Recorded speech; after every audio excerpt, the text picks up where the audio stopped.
Welcome to Rohila steno classes. आपका dictation शुरू होगा 3 सेकंड बाद। Ready, start. न्याय में देरी अन्याय है।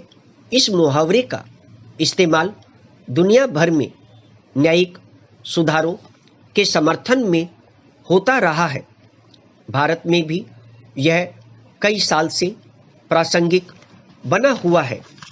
देश की अदालतों में लंबित मामलों की बढ़ती संख्या को लेकर कानून मंत्री किरेन रिजिजू ने शनिवार को एक सम्मेलन में कहा कि जब तक कोई न्यायाधीश 50 मामले निपटाता है तब तक 100 नए मामले दायर हो जाते हैं।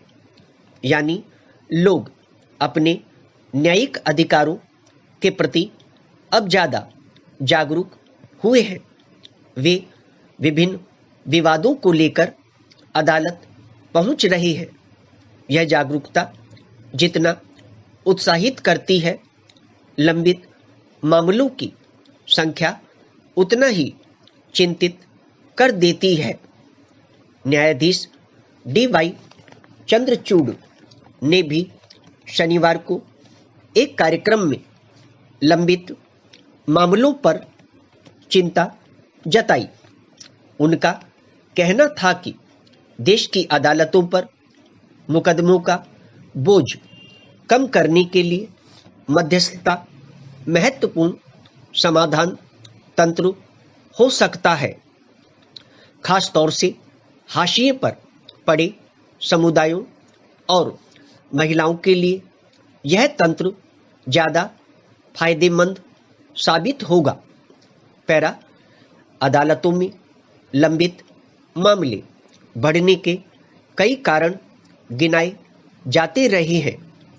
इनमें न्यायाधीशों की कमी, न्याय व्यवस्था की खामियां और लचर बुनियादी ढांचा प्रमुख है। कोरोना काल में लंबे समय तक अदालती कामकाज ठप रहने से भी समस्या जटिल हुई है। मार्च 2020 में जब लॉकडाउन लागू हुआ था, लंबित मामलों की संख्या करीब 3.62 करोड़ थी। अब यह 4.83 करोड़ से ज़्यादा हो चुकी है। इनमें करीब 72,000 मामले सुप्रीम कोर्ट और 4 करोड़ से ज़्यादा निचली अदालतों के हैं। जब निर्भया गैंग रेप जैसे संवेदनशील केस को निपटाने में 7 साल से अधिक समय लग सकता हो, तो बाकी मुकदमों की रफ्तार का अंदाज़ा आसानी से लगाया जा सकता है।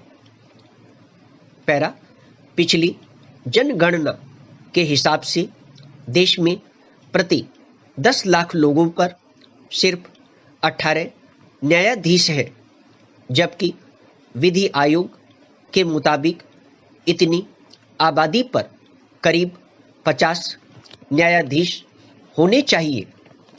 निचली अदालतों में जजों की भर्ती की जिम्मेदारी राज्य सरकारों की है।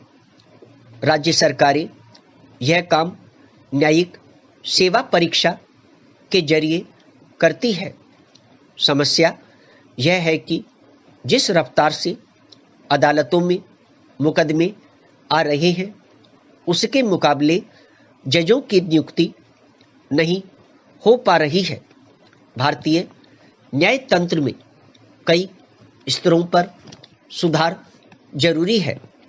न्यायाधीशों की नियुक्ति के लिए समय सीमा निर्धारित कर अग्रिम सिफारिशें की जानी चाहिए।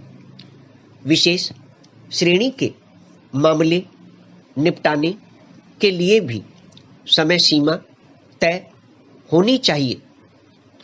लोक अदालतों और ग्राम न्यायालयों जैसे दूसरे विकल्पों को बढ़ावा देने से भी विचाराधीन मामलों की संख्या में कमी आएगी।